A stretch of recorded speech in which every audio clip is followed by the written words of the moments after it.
Salam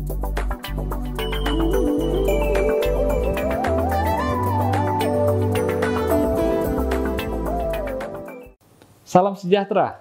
Senang sekali bisa berjumpa dengan Anda. Ini adalah video yang ketiga dari penjelasan saya tentang problem solving.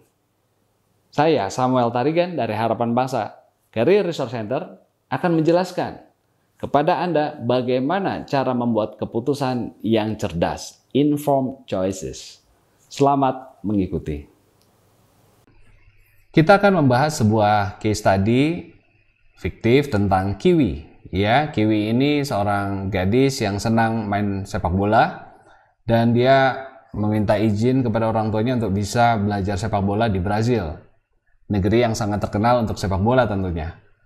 Dan orang tuanya berkata oke, ya, mereka mendukung rencana Kiwi. Kemudian mereka berjanji akan mencari dana, tetapi dana yang tersedia hanya ada 3.000 US dollar per tahun, ya. Jadi sekarang problemnya buat Kiwi adalah memilih sekolah mana yang akan dia tuju di Brazil. Sekarang kita perhatikan apa yang terjadi dengan Kiwi. Kiwi tentunya mulai mencari informasi dan setelah sekian waktu dia menemukan ada dua opsi buat dia. Yang pertama adalah Rio High School, yaitu sekolah yang menjadi juara sepak bola tingkat SMA di Brazil pada tahun lalu. Dia menemukan websitenya sangat impresif, ya, dan dia mendapat informasi bahwa dikatakan di sana, we have not only the best high school soccer team in the world, but also the best environment for foreign students to learn. Ya, jadi sekolah ini bukan hanya punya tim sepak bola SMA yang terbaik di dunia, tapi juga paling tepat untuk siswa asing. Mereka membanggakan di websitenya bahwa we have a program specially designed for their needs. That is why we have 30+ US students and many others from all over the world. Kami punya program khusus untuk siswa asing. Itu sebabnya ada banyak student asing yang belajar di sekolah ini. Bahkan ada 30 lebih dari Amerika Serikat. Nah, kemudian dia temukan dari situs yang lain lagi, yang ini situsnya tentu tidak dalam bahasa Inggris, lebih sulit dipahami karena ini ditulis dalam bahasa Portugis. Dia coba translate, yaitu yang disebut Amazon High School. Ya, Amazon itu lebih pedalaman kalau di Brazil, ya. Ini juara 2 ternyata dari lomba sepak bola tingkat SMA. Dia temukan bahwa Amazon Soccer Team itu juara 2, runner up, kemudian tidak ada siswa asing, no foreign students attend the school. So of course there is no tailored programs untuk foreigners. Jadi nggak ada sama sekali program pelatihan untuk orang asing di situ, ya. Dan dikatakan the school is located in the mountains far from Rio. Jadi jauh sekali, lebih dari 2 jam dari kota Rio, ya. Rio de Janeiro itu tempat yang sangat populer, ya. Kota yang indah, kota yang semua fasilitas ada, jadi cocok buat pendidikan, ya. Sayangnya biaya kuliahnya, biaya sekolahnya di sana 5.000 dolar per bulan, per tahun, sehingga itu 2.000 dolar di atas budget yang disediakan oleh orang tuanya, ya.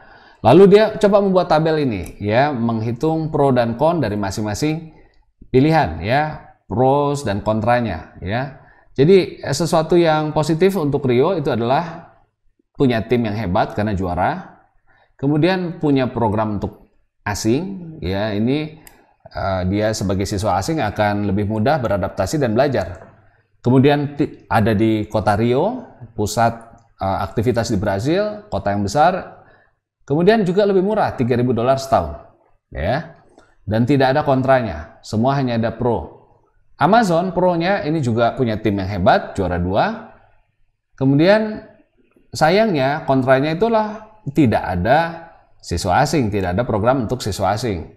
Jauh dari Rio, 2 jam lebih harus pakai kereta untuk menuju sekolah ini. Dan tentunya mahal, 5.000 dolar, ya. Jadi 2.000 dolar di atas budget dia per tahun. Jadi kalau sepintas berdasarkan informasi ini, Anda akan memilih, kalau Anda Kiwi, Anda akan memilih tentunya Rio, bukan? Ya, kita mungkin akan dengan mudah memilih Rio karena tidak ada kontra, semuanya pro. Ya, jadi dia mengajukan lamaran aplikasi ke Rio High School, RHS, ya. Nah, tetapi satu hal terjadi keesokan harinya dia mendengar di TV ada komentar dari sebuah pertandingan baseball, ya. Dia dengar begini, ada komentar bahwa why cannot the Yankees win despite all their superstar players? Ya, put yourself in the shoes of player who never becomes a starter because the owner, who by the way knows nothing about baseball, decides to hire ready-made superstars from other teams. Yeah, the rookies have it the worst. Think about it. Yeah, these guys almost never have a chance at becoming starters. How can they develop their talent if they don't get to play? Terus ada sebuah statement yang sangat menonjol, ya. A strong team is not always equal to a great growth environment. It's no wonder the team's morale is so low. Ya. Jadi dia dengar tim Yankees ini, tim baseball di New York, ya, New York Yankees ini, ada komentator berkomentar tentang tim ini, bertanya, ya, klub ini kenapa kok nggak pernah bisa menang, padahal pemain-pemainnya semua superstar. Ya, terus dikatakan bahwa coba bayangkan kalau Anda sebagai seorang pemain yang nggak pernah dapat kesempatan bermain. Kenapa? Karena pemiliknya tidak paham tentang baseball, tetapi memutuskan untuk hanya merekrut superstar, ya, para superstar dari tim-tim lain digabungkan, sehingga tidak terjadi transfer skills, ya, sehingga pemain-pemain yang baru yang disebut biasanya rookies, ya, itu adalah pemain yang baru join gitu. Rookies ini nasibnya sangat malang. Kenapa? Dia nggak bisa dapat kesempatan untuk bermain karena superstar sudah ada, ya mereka nonton saja. Jadi pertanyaannya, bagaimana mungkin mereka bisa jadi semakin baik kemampuannya kalau nggak pernah dapat kesempatan bermain, ya. Dan ada satu kesimpulan yang menempel di pikirannya Kiwi, ya, dari komentator di TV itu, bahwa tim yang kuat itu tidak selalu artinya tim yang cocok untuk belajar. Bukan artinya itu lingkungan yang tepat untuk orang yang baru mau belajar, ya. Bahkan dikatakan it's no wonder the team's morale is so low, ya. Jadi nah ini ada kata yang mungkin Anda juga mesti belajar, moral, ya. Ini bukan moral benar salah, nilai baik benar, ya. Ini moral, ini kalau ada huruf E-nya ini artinya apa? Semangat, ya. Jadi tidak heran semangat tim itu menjadi sangat rendah, ya. Gairahnya jadi turun, ya, karena banyak pemain yang nggak boleh main, ya. Ya, ini Anda catat nih istilah-istilah seperti itu yang baru, ya. Sehingga Kiwi mulai mempertimbangkan kembali, mengingat kembali tujuannya. Dia bilang, my main goal kan bukan hanya untuk main dengan tim terbaik, ya. Dia bilang, I want to become the best player I can by putting myself in the best soccer environment. Saya tadinya ke Brazil karena di sana timnya bagus, saya pengen jadi pemain yang bagus, ya. Bukan untuk bermain untuk tim yang hebat, bukan. Dia pengen dia juga belajar, ya. Jadi dia harus dapat kesempatan main. Jadi dia mikir kalau timnya hebat belum tentu dia dikasih kesempatan main, ya. Jadi kemudian dia catat juga, my second goal is to become bilingual and bicultural, ya. Tujuan saya yang kedua adalah untuk bisa punya dua bahasa, bilingual, ya, dan bisa mengenal budaya juga. Ya, bisa bicultural, dia mengenal budaya Brazil, budaya Amerika Latin, dan bisa bahasa Portugis juga. Itu tujuan dia. Jadi tabel yang pertama dia mulai revisi, ya.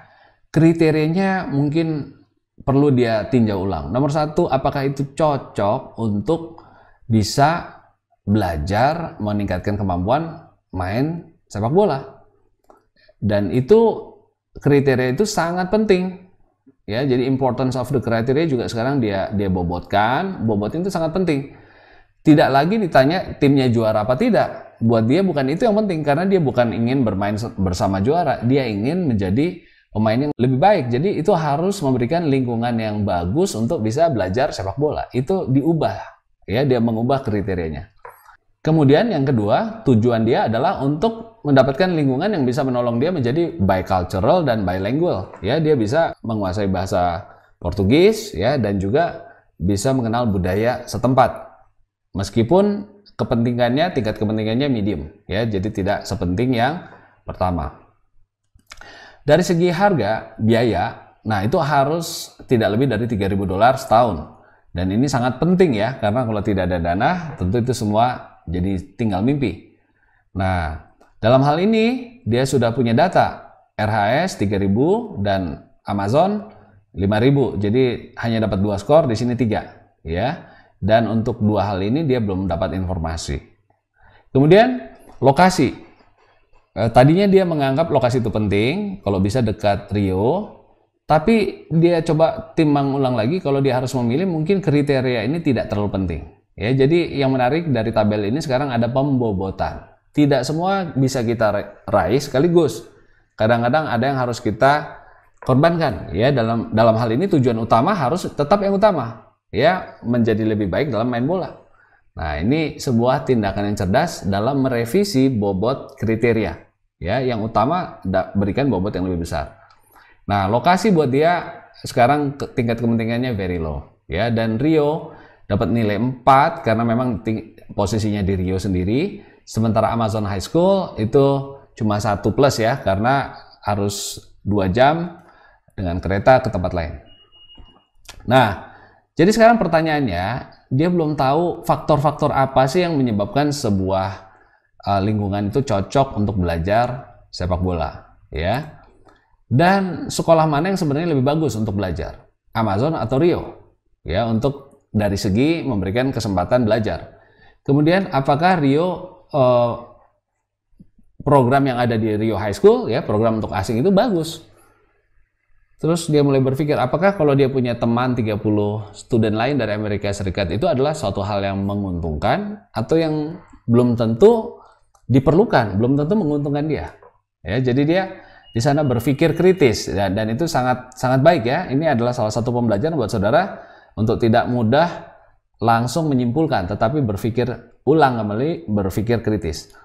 Dan dia katakan mengenai lokasi, mungkin saya harus saya turunkan tingkat kepentingannya menjadi very low karena maybe I have overrated this factor, ya. Nah, Kiwi mulai bingung, dia start thinking really hard dan her mind just keeps looping, ya, muter-muter gitu ya, karena dia bertanya dan nggak ketemu jawaban. Coba mikir lagi, kalau ke Rio nanti gini, ke Amazon nanti gini, muter lagi, balik lagi ke Rio, nanti gimana ke Amazon. Saya kira semua orang pernah mengalami hal ini. Ya, mungkin Anda dan saya juga pernah tidak bisa mengambil keputusan. Ya, kita pikirannya menjadi looping, berputar-putar, ya, dari opsi 1, 2, ke 3, balik lagi ke 1, ya, dan kita tidak bisa mengambil keputusan. Itu yang dialami oleh Kiwi. Dan akhirnya dia sampai pada sebuah kesimpulan, dia berkata demikian. Wah, kalau hanya khawatir bagaimana nanti kalau saya salah pilihan dan mempertanyakan hal-hal ini terus, maka saya nggak akan kemana-mana nih, ya. Sehingga dia bilang, oke, saya harus bertindak, ya, supaya saya bisa membuat keputusan. Nah, jadi tidak lagi hanya melamun, berpikir, menganalisis, tetapi mulai mengambil tindakan. Dia bilang, I need to figure out what actions I can take to make better decision. Ya, jadi sadarkah saudara, kadang-kadang pada saat kita seperti lumpuh, seperti paralisis, ya, itu kita sedang butuh informasi atau butuh keberanian untuk segera memutuskan tanpa informasi. Ya. Jadi saya temukan kadang-kadang saya ragu, tidak langsung membalas email, tidak langsung menjawab pertanyaan orang, kamu mau A atau B, tidak langsung bisa membuat pilihan. Kenapa? Karena saya tidak sadar sebenarnya saya butuh informasi dan saya tidak mencari informasi, atau saya belum mulai mencari informasi. Ya, coba perhatikan situasi di mana Anda sekarang sedang galau, sedang bingung, itu adalah saat sebenarnya Anda belum memiliki informasi yang cukup untuk mengambil keputusan, ya. Jadi perhatikan hal itu, ya, supaya Anda tahu next time bahwa ketika pikiran Anda berputar-putar, ya, berputar-putar itu mungkin itu adalah tanda bahwa Anda butuh informasi. Dan seandainya kalau memang informasinya tidak tersedia, maka itu adalah saatnya Anda segera memutuskan, ya, dan mengambil resiko, ya. Baik. Nah, jadi dia mulai membuat rencana. Kiwi membuat plan, ya. Nomor 1 dia bilang, dia punya pertanyaan. Great environment for improving at soccer, ya. What are the key factors for great soccer environment for me personally, ya. Dia mau ambil tindakan yaitu ask Coach Jones. Dia mau tanya pelatihnya Jones, apa yang menurut pelatihnya ini penting. Ya, jadi dia ambil tindakan untuk bertanya, tidak hanya melamun, ya, dia bertanya. Terus yang kedua, dia mau cari lingkungan yang cocok untuk membuat dia menolong dia menjadi bicultural dan bilingual. Ya, itu salah satu tujuan dia. Jadi dia bertanya, is it actually a benefit to have more than 30 plus US students? Ya, di Brasil, kalau memang saya pengen belajar bahasa Brasil dan mengenal budaya Brasil. Jadi tindakan apa yang harus saya lakukan? Dia bilang, oke, saya bisa kirim email ke RHS, ya, RHS Admission Office, dan minta kalau bisa bicara atau ketemu atau ngobrol dengan foreign students yang sedang belajar di RHS di Rio, ya. Nah, problem ketiga, pertanyaan ketiga tentang biaya, ya. Dia bilang saya nggak bisa mengganti biaya kuliah, tetapi bisa nggak saya cari beasiswa, ya. Nah, tindakan apa yang dia mau lakukan? Yang pertama adalah dia mau mengontak Rio dan Amazon Admission Office, ya. Jadi kantor untuk pendaftaran student di RHS dan di AHS, ya. Dan mencari tahu apakah ada beasiswa. Kemudian dia juga mau mencari beasiswa yang disediakan oleh pemerintah dari yayasan-yayasan atau dari persatuan sepak bola di Amerika Serikat. Ya, jadi dia mau mencari opsi-opsi yang ada. Jadi dia tidak mau hanya berputar-putar, tapi mulai mengambil tindakan. Nah, dia ketemu pelatih dia. Dia tanya Coach Jones, ya. Dia bilang, jawaban dari Jones kepada Kiwi adalah demikian. The most important thing for you is to be surrounded by great players that you get to play with and compete against on a daily basis. Jadi artinya apa? Yang paling penting kalau kamu mau main sepak bola yang bagus adalah kamu main bersama pemain-pemain yang hebat dan kamu harus main sama mereka dan bahkan berkompetisi terhadap mereka, melawan mereka setiap hari, ya. Jadi nggak boleh hanya nonton, mengamati gimana caranya. Kamu harus ikut main bersama yang terbaik, ya, dan bahkan bertanding melawan mereka. Kemudian pelatihnya menelpon temannya juga, Coach Zico, ya. Ini pelatih tim Brazil yang melatih di sekolah, ya, di sekolah dia. Kemudian coba nih, Coach Zico, bisa nggak tolong kasih tahu sama Kiwi apa yang penting buat dia temukan di sekolah yang ideal untuk belajar sepak bola. Pelatih Zico mengatakan, I totally agree with Coach Jones, ya. Bener nih, kamu harus pergi ke Amazon. Rio itu terkenal karena Rio itu sangat terkenal bahwa mereka hanya mengizinkan yang terbaik untuk ikut pertandingan-pertandingan. Ya, jadi mungkin Anda boleh belajar tapi nggak pernah ikut pertandingan kalau Anda bukan yang terbaik di sana. Jadi, if you are not on the first string, kalau Anda bukan pemain terbaik, you will not get much game time. Kamu nggak akan dikasih main di pertandingan. Ya, mungkin itu sebabnya mereka jadi juara. Karena yang masih rookies, yang masih belajar, itu nggak diturunkan di pertandingan. Ya. Now, on the other hand, Amazon lets all players play in an equal number of games. Saya tahu persis, kata Zico. Kalau di Amazon, semua orang dapat kesempatan untuk bermain. This will make a huge difference for your growth as a player, ya. Tentunya ini pasti dampaknya beda sekali kalau Anda mau belajar. Oke. Nah, jadi dia membuat plan yang kedua, ya. Dia sudah dapat informasi, kelihatannya so far Amazon ini lebih ideal karena dia akan dapat kesempatan main di sana. Nah, action kedua, dia kirim email ke para student Amerika yang ada di Rio High School, ya. Dan ternyata dia dapat balasan dari student pertama yang sedang belajar di Brasil, menjawab demikian. The tailored program for foreign students is well designed. They teach all the classes at a slower pace, so all of us can follow, even if our Portuguese isn't that great. Nah, jadi dia bilang, di sini programnya bagus banget deh, ya, bahwa Anda nggak terlalu bisa bahasa Portugis, jangan khawatir karena pelajarannya disampaikan dengan perlahan-lahan supaya bisa dipahami oleh siswa asing, ya. Tapi dia katakan berikutnya, if your goal is to become bicultural and bilingual, I would recommend you to go to Amazon. Ya, you should really be in a total immersion environment. Ya, jadi dia bilang kalau kamu pengen jadi bilingual, pengen belajar budaya baru, bahasa baru, sebaiknya ke Amazon ya, karena di sana Anda akan langsung ditenggelamkan ya, diceburkan ke dalam lingkungan ya, total immersion, langsung tercebur di sana ya. Nah, siswa yang kedua juga balas email dia terima, dia baca demikian ya, Rio itu punya 30 student Amerika di sini. Sometimes it feels like I'm still living in the US. Rasanya kadang-kadang seperti masih tinggal di Amerika. Many of us still cannot speak Portuguese fluently, even though we've been here for over 2 years. Ya, ini karena teman-temannya Amerika, maka kami ini sampai sekarang ada yang sudah 2 tahun belum bisa bahasa Portugis. Ya, nah ini yang saya temukan juga banyak dialami student Indonesia. Ini tips ya di luar case ini. Saya pernah ke Jepang, saya lihat siswa Indonesia di salah satu universitas di Jepang. Saya tanya, apakah setelah lulus nanti Anda siap kerja di Jepang?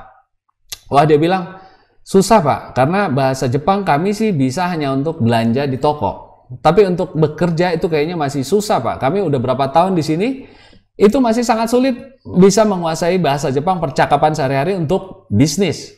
Ya, itu yang mereka katakan. Wah, saya jadi bersyukur karena beberapa siswa ITHB yang di Bandung justru sekarang bekerja di Jepang. Ini bukan membanggakan ITHB, tapi Anda mesti tahu ya, bahwa Anda berada di satu lingkungan belum tentu bisa belajar kalau tidak sengaja belajar, tidak memaksa diri Anda. Ya, anak-anak ITHB yang sekarang berkarir di Jepang itu diberikan beasiswa oleh perusahaan Jepang, namanya IFSnet, untuk belajar bahasa Jepang selama 1 tahun di Indonesia. Dan ketika mereka lulus dari ITHB dan akan bekerja di Jepang, perusahaan Jepang itu yang membiayai kursus bahasa Jepang mereka dan akan merekrut mereka itu melakukan wawancara langsung dari Jepang ya. Jadi bosnya itu langsung ngecek apakah anak-anak ini sudah layak dibawa ke Jepang dan bekerja di sana ya, dan puji Tuhan mereka berhasil di sana ya. Nah, itu kesulitan untuk beradaptasi banyak dialami banyak orang, dan saya melihat di Indonesia, siswa Indonesia yang di Amerika Serikat juga mirip. Ada banyak orang Indonesia di sana yang belum lancar bahasa Inggris padahal telah bertahun-tahun ada di sana ya, sekolah di sana. Kenapa? Karena terus bergaul tertutup. Nah, ini yang dihadapi oleh siswa-siswa US yang ada di Rio High School. Nah, siswa yang ketiga menjawab demikian, I don't have any real local friends. Dia bilang, saya malah nggak punya teman lokal orang Brazil. If you really want to experience the culture here and learn the language, you should go to a school that only has local students. That's how you will learn. Ya, jadi dia bilang, kalau kamu mau belajar, kamu harus punya teman lokal. Jadi pergilah ke sekolah di mana memang semua siswanya lokal. Wah, jadi dari tindakan dia yang kedua, ini konfirmasi yang pertama, sehingga dia mulai merevisi kriteria dia. Ya, kriterianya harus menemukan lingkungan yang tepat untuk belajar sepak bola. Dan dia sudah belajar dari coachnya bahwa nomor 1 harus punya kualitas teammates ya, harus berada di antara tim yang terbaik, pemain yang terbaik. Kedua, harus dapat kesempatan bermain dalam banyak kesempatan. Ketiga, harus ada coaching ya, harus ada pelatihan yang baik ya. Dan ini dia bikin kriterianya penting, dan medium. Dan dia kasih nilai. Pemain RHS dan AHS itu dua-duanya sama-sama bagus, dua-duanya great ya, 1 champion, 1 runner up. Kesempatan bermain beda.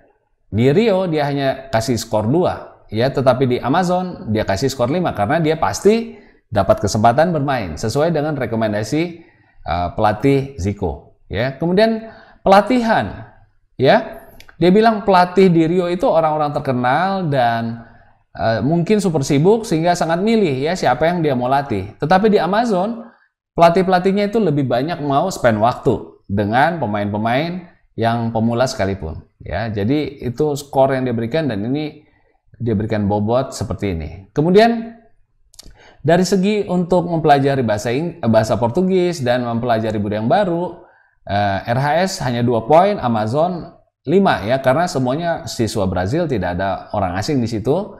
Dan apakah ada program untuk siswa asing? Dia kasih itu juga keuntungan buat Rio ya, poin keuntungan, dan hanya 1 skor untuk Amazon karena memang tidak ada program untuk siswa asing.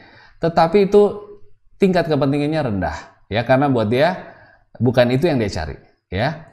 Kemudian biaya, ini faktor yang sangat penting. RHS tetap menang ya, karena Amazon 5.000. Lokasi sekarang menurut dia mungkin sama saja ya, bahwa di sini biarpun big city ya banyak menawarkan fasilitas, tapi di Amazon juga menarik. Ada gunung-gunung yang indah, dia bisa menikmati kota yang khas Brazil ya. Nah, itu dia revisi dan akhirnya dia melihat ada satu problem yang harus segera dipecahkan, karena dari banyak sisi kelihatannya Amazon ini menarik sekarang. Problemnya tinggal beasiswa ada enggak supaya dia bisa sekolah di situ, karena dananya nggak cukup. Nah, apa yang dia temukan dari upaya dia mencari beasiswa? Ya, ternyata beasiswa dari Amazon tidak ada beasiswa bantuan apapun untuk siswa asing. Nah, kemudian dia cari pemerintah dan juga mungkin ada yayasan yang mau mendukung. Ternyata semua batas waktu untuk scholarship itu sudah lewat, ya, dan bahkan Persatuan Sepak Bola di Amerika bahkan tidak punya beasiswa ya untuk tingkat SMA. Wah, dia mulai sedih ya. Dia sekarang tahu pilihan yang lebih bagus sebenarnya Amazon, tetapi uang nggak cukup. Dan dia berkata, after all of these efforts, I may have to go to Rio High School. Ya, kelihatannya ya sudahlah. Kalau memang tidak bisa ke Amazon, ya saya mungkin harus ke Rio. Nah, oleh karena itu sekarang lebih baik saya melakukan hal yang bisa saya lakukan. Ya, dia bilang saya harus action nih. Saya bisa latihan, saya bisa persiapan. Ya, dengan dalam hatinya mungkin ya sudahlah. Yang penting latihan sekarang, siap-siap akan berangkat. Nah, tetapi pada saat dia hampir menyerah, ya, pada satu ketika dia sedang latihan, dia ketemu dengan pelatihnya Coach Jones dan coachnya pelatihnya ini menemukan atau mendengar masalah keuangan dari Kiwi. Mungkin dia lihat wajahnya Kiwi ini sedih, dia panggil, Kiwi ada apa? Ya, mungkin Kiwi menjawab, ya saya pengen ke Amazon tetapi uangnya nggak cukup nih, ya kurang $2.000 setahun. Nah, di luar dugaan pelatihnya tiba-tiba ambil telepon dan menelpon seseorang, dan ternyata dia berkata kepada Kiwi setelah dia telepon, Kiwi, cepat-cepat packing deh, kamu sekarang bisa pergi ke Amazon, ayo siap-siap berangkat. Saya tadi baru saja bicara sama Chief Marketing Officer dari Nike, ya, Direktur Marketingnya Nike itu saya barusan telepon. Mereka mau kasih sponsorship sama kamu, ya. Bahkan mereka akan bayar seluruh biayamu, ya, termasuk biaya sekolah dan biaya hidup. Bahkan kamu akan dikasih perangkat untuk olahraga, ya, perangkat sepak bola. Apa saja yang kamu perlukan. Nah, asik kan? Not bad ya. Jadi ini buat Kiwi ini luar biasa ya, karena tadinya dia sudah hampir menyerah. Nah, pesannya apa? Ketika Anda menyiapkan diri, Kiwi itu nggak hanya melamun di rumah, sudah tahu, oke lah, saya mungkin nggak ada opsi lagi untuk pergi ke Amazon, sehingga saya ya sudah santai-santai aja di rumah. Tidak. Oke, apa yang saya bisa lakukan adalah saya tetap berlatih. Dia pergi latihan. Dan pada saat dia latihan pada saat dia sedang melakukan persiapan itulah dia bertemu dengan kesempatan. Sehingga mungkin Anda memandang ya, cerita ini kok seolah-olah banyak kebetulannya. Kiwi itu sangat mujur. Hoki deh dia. Betul, dia ini hoki ya, dia ini mujur. Kenapa? Orang kadang-kadang tidak melihat bahwa itu adalah buah dari persiapan. Jadi yang disebut mujur, yang disebut diberkati, yang disebut hoki, sebenarnya adalah persiapan yang bertemu dengan kesempatan. Ya, jadi saya mendorong saudara hari ini, siap-siaplah, akan banyak kesempatan dalam hidup saudara. Pasti akan banyak kesempatan yang datang dalam hidup saudara. So don't stop preparing yourself. Siapkan diri Anda ya dari segala jenis pengetahuan, mengelola uang. Bagaimana Anda membuat jadwal, membuat target dalam hidup saudara. Latih dirimu, kerjakan tugas-tugas dengan sungguh-sungguh. Ya, karena itu persiapan Anda dan Anda bisa bertemu kesempatan-kesempatan hebat melalui interaksi pada saat Anda sedang mempersiapkan diri. Jadi secara proaktif Anda perlu membentuk hidup saudara. Dan Jangan langsung puas diri, jangan langsung memutuskan sebelum mencari informasi selengkap mungkin. Bahkan ketika rasanya informasi sudah cukup pun, Anda perlu challenge, ya. Seperti tadi Kiwi, rasanya dia sudah tahu, tapi dia tanya pelatihnya, dan ternyata dia mendapatkan hasil yang lebih baik lagi, ya.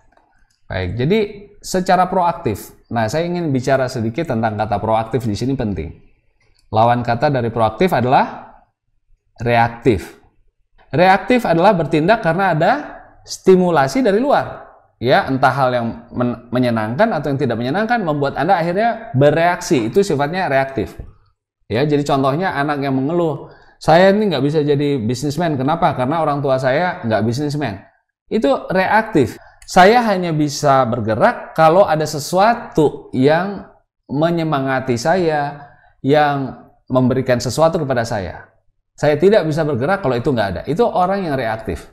Tetapi orang yang proaktif, dia bilang, oke, situasinya orang tua saya bukan pengusaha, tapi itu tidak menghalangi saya mengubah nasib saya secara proaktif, ya. Artinya saya bisa melakukan sesuatu tanpa harus dipengaruhi oleh situasi saya. Saya berpesan supaya saudara menjadi orang-orang yang proaktif. Jangan suka menanti, menunggu saja. Ya, lakukan sesuatu seperti Kiwi tadi. Tetap pergi latihan, mengirim email, cari informasi, ya, kemudian bertanya sana, bertanya sini. Dan Anda akan temukan pengalaman-pengalaman yang luar biasa dalam hidup saudara. Saya cerita sedikit, waktu saya di Amerika Serikat, dulu saya pernah ditugaskan merekrut orang Indonesia untuk bergabung di perusahaan tempat saya bekerja dulu. Ernst & Young itu adalah sebuah perusahaan yang Big Four, ya, pada saat itu Big Five, perusahaan manajemen consulting yang besar sekali. Dan saya heran ada anak gadis ini yang menolak, ya, dia nggak mau dari universitas lain. Saya ajak, oke, kamu join perusahaan kita. Dia bilang saya sudah dapat job offer di Jakarta, ya, di perusahaan Booz Allen, ya. Waktu itu saya di Ernst & Young. Saya bilang, kok di Jakarta mau dibandingkan di Amerika Serikat? Biasanya bukankah gaji di US itu lebih bagus? Singkat cerita, dia tolak, dan beberapa tahun kemudian setelah saya kerja di Ernst & Young, saya pindah ke Jakarta. Dan suatu saat ketika saya sedang mengerjakan proyek IT, ada rasa cukup jenuh mengerjakan proyek-proyek yang hampir sama terus, ya. Saya mengerjakan SAP berkali-kali. Nah, satu ketika di layar komputer saya muncul iklan perusahaan yang pernah disebut oleh anak gadis itu, namanya Maya, ya. Saya ingat Maya pernah sebut nama perusahaan ini, Booz Allen. Waktu saya lihat tulisan itu, saya telepon. Saya bilang, ini betul ada lowongan, saya kirim lamaran. Saya ingat kenapa Maya menolak pekerjaan di US untuk gabung di Booz Allen ini. Jadi saya pikir pasti itu sebuah opsi yang lebih menarik daripada yang saya pernah tahu. Saya kirim CV, dan apa yang terjadi? Tidak lama kemudian saya ditelepon oleh adik angkatan saya dulu di ITB. Namanya Pak Arief Budiman. Ya, sekarang salah satu direktur di Dana Reksa. Ya, dulu dia adalah CEO pertama dari McKinsey Indonesia. Ya, McKinsey itu perusahaan konsultan top dan dia CEO-nya. Dia itu adik angkatan. Dia telepon saya, Sam, ini Sam yang di TI, iya betul. 89, iya betul. Oke, pas banget nih, kebetulan lo ngelamar katanya. Gua Arif katanya. Saya ingat-ingat samar-samar Arif. Oke, kamu langsung diterima. Nggak perlu interview, gua langsung yakin lo tuh siapa katanya. Waduh, saya kaget. Masa prosesnya seperti ini ya, mudah sekali. Udahlah, gua udah kenal katanya, ya. Akhirnya saya singkat cerita dibawa ke kantor itu, dan saya bertemu dengan bosnya dia, dan dikonfirm, oke, kalau memang sudah kenal ya langsung join aja, karena kami butuh cepet nih. Kenapa butuh cepet? Karena Pak Arief itu pada saat itu dia belum lama lulus dari ITB, ya, S1. Tapi sudah dapat kesempatan kerja di Booz Allen, ya. Pak Arief akan dikirimkan ke Amerika Serikat untuk studi lanjut atas biaya perusahaan. Waduh, saya bilang, beruntung banget nih Pak Arief nih. Lalu apa yang terjadi? Bukan hanya dikirim ke Amerika Serikat, tapi dikirim ke sekolah bisnis salah satu yang terbaik di dunia di sana. Wharton, ya, Wharton Business School itu salah satu sekolah bisnis terbaik di Amerika dan di dunia. Jadi dia ke sana dan diberikan syarat. Setelah dia lulus, maka dia dapat ikatan dinas.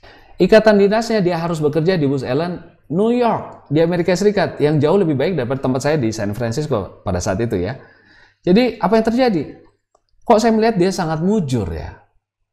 Kenapa saya bisa kehilangan kesempatan seperti itu? Walaupun apa yang saya peroleh sama sekali tidak buruk. Saya pernah kerja juga di Amerika Serikat dan dia baru akan berangkat ke sana.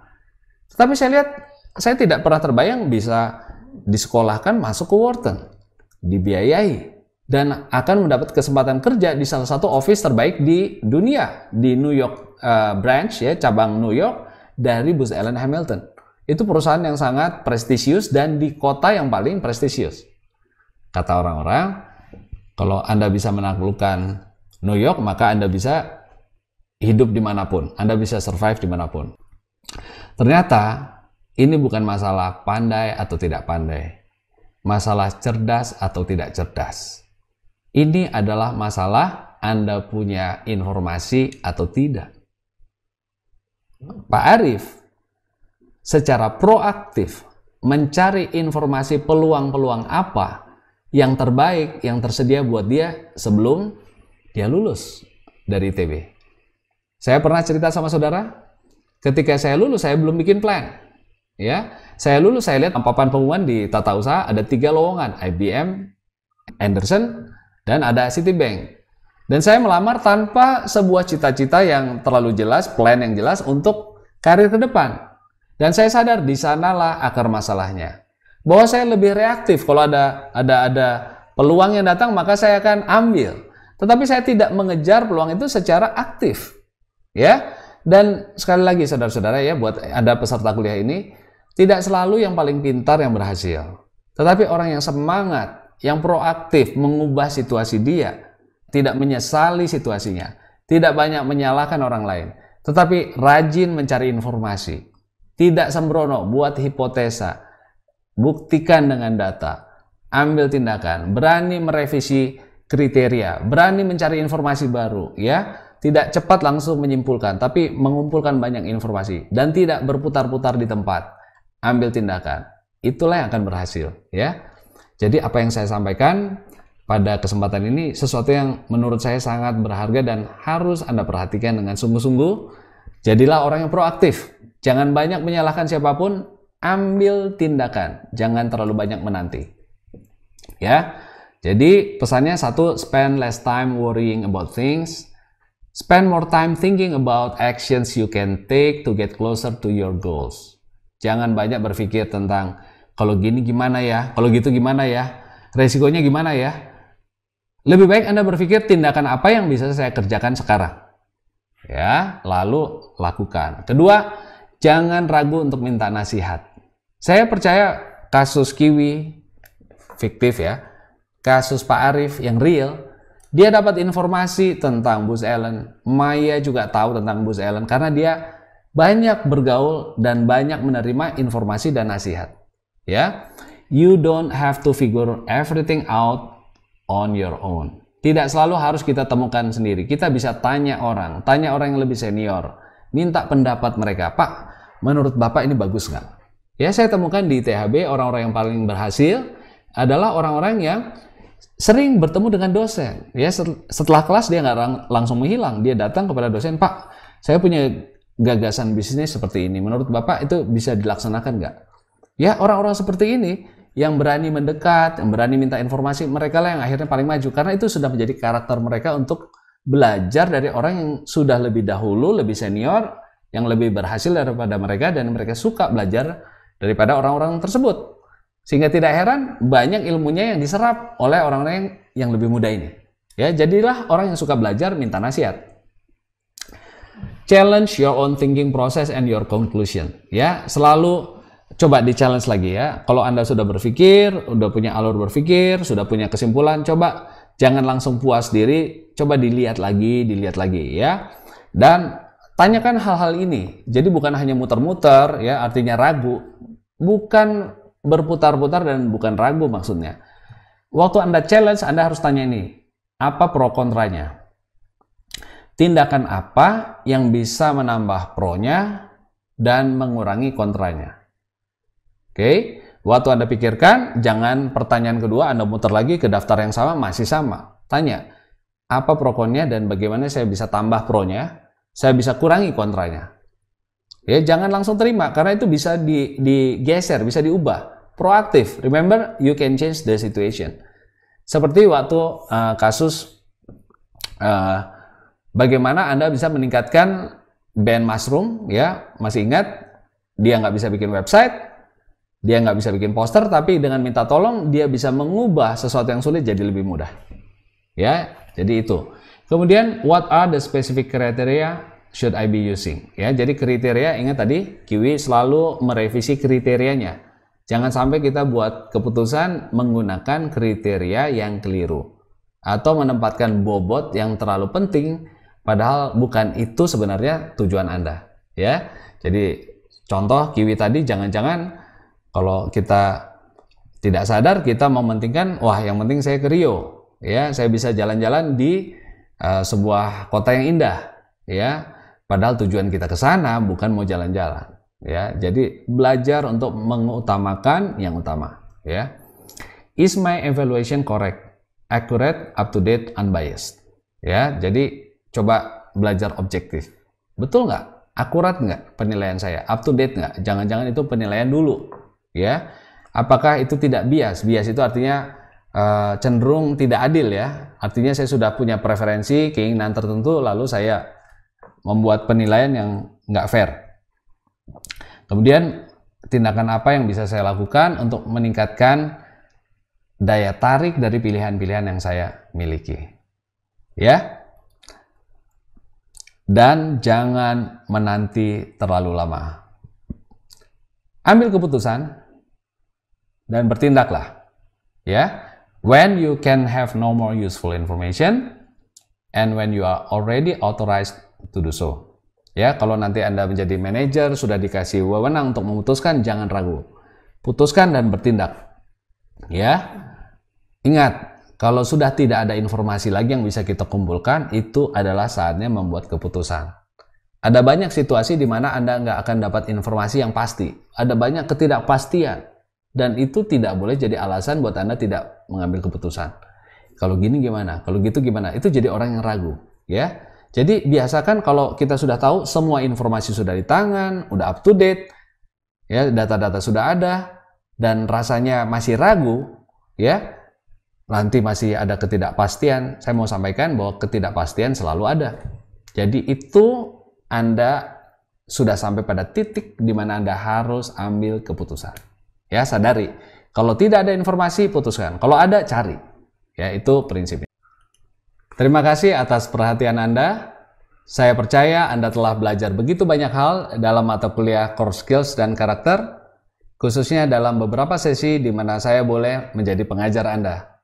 Saya senang jika saya bisa menjadi coach buat Anda, boleh menjadi tempat untuk bertukar pikiran.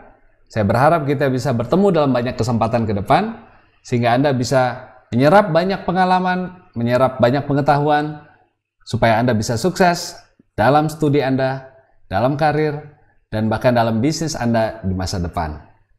Tuhan memberkati.